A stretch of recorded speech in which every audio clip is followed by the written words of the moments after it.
Una de las posibles fuentes nos lleva a un evento ocurrido en 1856 en Panamá, que involucra en una serie de demoras de transporte, un grupo de turistas borrachos norteamericanos y una sangrienta revuelta cuyo detonante fue una tajada de sandía. Este evento pasaría a la historia como el incidente de la tajada de sandía, o más simple y corto, como la guerra de la sandía. Pongámonos en contexto. Hacia mediados del siglo XIX, existía un tratado entre los Estados Unidos y Panamá en el cual los estadounidenses se aseguraron el derecho de tránsito a través del Istmo de Panamá, una alternativa menos costosa en tiempo y dinero para cruzar del Océano Atlántico al Océano Pacífico y viceversa. Los estadounidenses habían adquirido recientemente el territorio de Alta California, luego de la Guerra México-estadounidense. En esos tiempos se descubrió oro en la zona, cuestión que provocó una gran expansión estadounidense hacia el oeste, siendo vital el paso interoceánico del Istmo panameño. Y no, por si se lo preguntan, todavía no era viable atravesar el país entero, ya que no existían los medios, la nación estadounidense todavía estaba armándose y gran parte de ese territorio no estaba explotado. Resultaba demasiado peligroso, no tenía vías férreas aptas para transportar a la gente. Entonces, para atravesar de un lado al otro del país, en esa época, la alternativa más viable era viajar a la entonces nación de Nueva Granada, que comprendía los territorios de los actuales países Colombia y Panamá, atravesar el Istmo de Panamá y recién ahí esperar otro barco que los transportara al este de los Estados Unidos. La otra posibilidad era navegar hasta el sur de América y atravesar el Estrecho de Magallanes, lo cual desviaba demasiado el trayecto y era mucho menos seguro. El Tratado Mallarino-Vidlac, firmado en 1846, aseguraba los intereses, por un lado, de Nueva Granada de mantener su dominio sobre el territorio de Panamá, la cual ya en ese entonces reclamaba independencia. Por otro lado, los intereses estadounidenses eran asegurar su vía libre a través del Istmo y, a cambio, reconocer el reclamo de Nueva Granada respecto al territorio de Panamá, prometiendo, en caso de ser necesario, hacer uso de sus fuerzas armadas para garantizar la neutralidad del territorio. Cruzar el Istmo de Panamá era un camino corto, pero no sencillo. Durante este viaje, los transeúntes eran robados a menudo por bandidos que luego desaparecían en la densa jungla. Hacia 1850, Estados Unidos se encontraba construyendo el ferrocarril transísmico, lo que provocó pérdidas masivas de empleo en los nativos de la zona, así como una gran afluencia de estadounidenses, tanto trabajadores como transeúntes, que ciertamente mostraban un comportamiento extremadamente arrogante, violento y agresivo en contra de la población local. La construcción del ferrocarril no fue fácil. Se estima que provocó la muerte de 10.000 trabajadores y los bandidos mencionados anteriormente irrumpían para saquear los recursos. En respuesta a esto, Estados Unidos impuso Rangers a mando de un tal Randolph Reynolds, quien se ganó el apodo de El Verdugo, ya que colgaba públicamente a los bandidos. El Tratado Mallarino-Vidlac, en su artículo 35, otorgaba un tratamiento preferencial a los ciudadanos estadounidenses respecto a los nativos. Cuando llegan a la ciudad de Panamá, los pasajeros descubren que están, una vez más, demorados.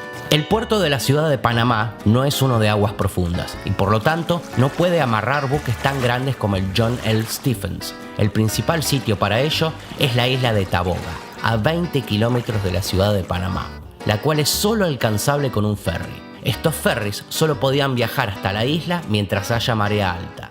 Pero ese particular día, los pasajeros llegaron mientras había marea baja. Jack Oliver y varios de sus compatriotas deciden continuar la gira y van en busca de un trago. A una cuadra divisan una taberna y se instalan. Luego de una hora, los hombres apenas podían mantenerse en pie. Jack Oliver y sus amigos se tambalean en la calle y van a tomar el ferry para la última parte de su viaje. En el camino se encuentran con un vendedor en la calle, llamado José Manuel Luna, quien vendía tajadas de sandía por 5 centavos cada una. Jack Oliver toma una tajada de sandía, come una parte, arroja el resto al piso y se rehúsa a pagar. El vendedor, indignado, eventualmente amenaza a Oliver con un cuchillo y en consecuencia Jack Oliver saca su revólver y le apunta. Uno de los que acompaña a Oliver le arroja una moneda de 5 centavos de forma despectiva al vendedor. Pero esto solo empeora las cosas. Un ciudadano presencia la situación y taclea a Oliver para quitarle su revólver. Otros ciudadanos de Panamá, junto con otros pasajeros de Estados Unidos, se involucran. La revuelta estalla. Los lugareños destruyen cualquier comercio de la zona que sea extranjero y atacan a cualquier persona estadounidense o europea que se encuentre en la zona. La policía interviene. Una bala perdida proveniente de la estación de tren estadounidense alcanza a uno de los oficiales y muere. La policía panameña se une a la revuelta en contra de los estadounidenses. Atacan una y otra vez a la gente que se encontraba resguardada en la estación de tren. Pero los estadounidenses también están armados y responden. En el medio de esto, un tren llega. Desde la estación reportan la revuelta y piden ayuda a los Rangers estadounidenses que vigilaban la zona. Del tren bajan los agentes, entre los que se encontraba el verdugo, quien ordenó a los nativos que bajen sus armas y se retiren. Su fama era tan grande que los panameños se dispersaron. La revuelta terminó con 15 norteamericanos y 2 panameños muertos.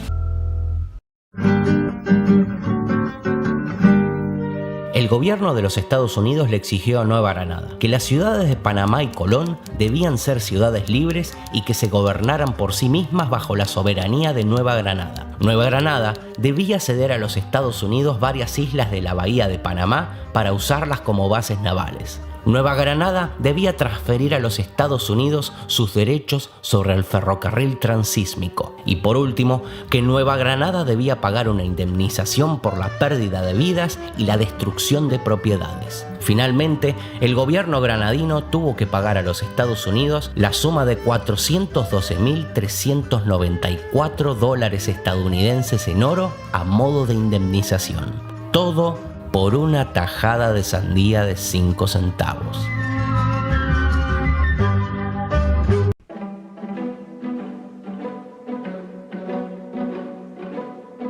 La Guerra de los Mil Días fue una guerra civil de Colombia disputada entre el 17 de octubre de 1899 y el 21 de noviembre de 1902, en un principio entre el Partido Liberal y el gobierno del Partido Nacional en cabeza del presidente Manuel Antonio San Clemente, quien fue derrocado el 31 de julio de 1900 por José Manuel Marroquín, representante del Partido Conservador, en alianza con el liberal Aquileo Parra. A partir de entonces y a pesar de dicha alianza, la guerra continuaría entre liberales y conservadores históricos. En esta guerra se caracterizó por un enfrentamiento irregular entre el ejército gubernamental, conservador, bien organizado y un ejército de guerrillas liberales, entrenado y anárquico. Con la época de la regeneración y la aplicación de la Constitución de 1886, el régimen centralista no hizo sino agravar los problemas políticos de los cuales algunos departamentos no tardaron en sentir su malestar frente al gobierno central. En el campo económico, las decisiones políticas también provocaron su inestabilidad. El tratado de paz definitivo se dio lugar en el acorazado estadounidense Wisconsin el 21 de noviembre de 1902, en donde el general Lucas Caballero Barrera, en calidad de jefe de Estado Mayor del Ejército Unido del Cauca y Panamá, junto con el coronel Eusebio A. Morales, secretario de Hacienda de la Dirección de Guerra del Cauca y Panamá, Bruno Varilla dedicó mucho tiempo a convencer a los congresistas de apoyar la ruta panameña, cosa de optarse por esta ruta, aunque el Congreso lo hizo primordialmente por razones de ingeniería. Estados Unidos entonces comenzó negociaciones con Colombia, siendo Panamá en esa época un departamento colombiano. Se llegó a un acuerdo que detallaba las condiciones financieras, solo faltaba la aprobación de la legislatura colombiana, pero como esta no actuó con la rapidez que deseaba Roosevelt, este le comentó a su secretario de Estado, John Hay: esas despreciables criaturitas en Bogotá debieran comprender que están poniendo en peligro muchas cosas, incluso su propio futuro. Los colombianos tenían otro punto de vista y rechazaron el acuerdo, fundándose en aspectos financieros y nacionalistas. Roosevelt se enfureció y alistó el garrote. Los maleantes y chantajistas de Bogotá no deben impedir la creación de una gran vía de comunicación del mundo civilizado. El Congreso autorizó a Roosevelt a construir el canal en Nicaragua en caso de fracasar la gestión con Colombia, pero Roosevelt estaba decidido a hacerlo en Panamá a toda costa. Otras potencias estaban interesadas en la ruta del canal ya desde el siglo XIX. Los franceses, por ejemplo, habían hecho el último empeño a fines de ese siglo. y Theodore Roosevelt afrontó la situación de tener que negociar con Colombia, cuyo gobierno era, claro está, el que controlaba la región panameña. Lo que sucedió fue que Estados Unidos negoció con Colombia en una época en que este país pasaba por terribles luchas políticas, por la guerra de los 1000 días. En consecuencia, la cuestión del canal en la política colombiana se volvió sumamente polémica, pero Roosevelt era un dirigente que, típicamente, más aún que la mayoría de los presidentes estadounidenses, tenía poco interés en las complicaciones internas de otros países. Buenos Varilla fue tan persistente como Roosevelt con respecto a la ruta panameña, viendo que tal vez nunca se daría su sueño de hacer el canal en Panamá y temiendo que su compañía perdería $40 millones, preparó su propio garrote. Un pequeño grupo de nacionalistas panameños había venido gestando una revolución para separarse de Colombia, y Buenos Varilla aprovechó la circunstancia. Con la ayuda de contactos norteamericanos, colaboró en la organización de un pequeño ejército de 500 soldados colombianos que puso a sueldo. Sobornó además al Departamento Panameño de Bomberos para que se unieran a su causa. El plan de Buenos Varilla se puso en práctica el 3 de noviembre de 1903 al iniciarse la revolución en Panamá. Roosevelt envió rápidamente fuerzas navales para impedir que Colombia sofocara la revolución.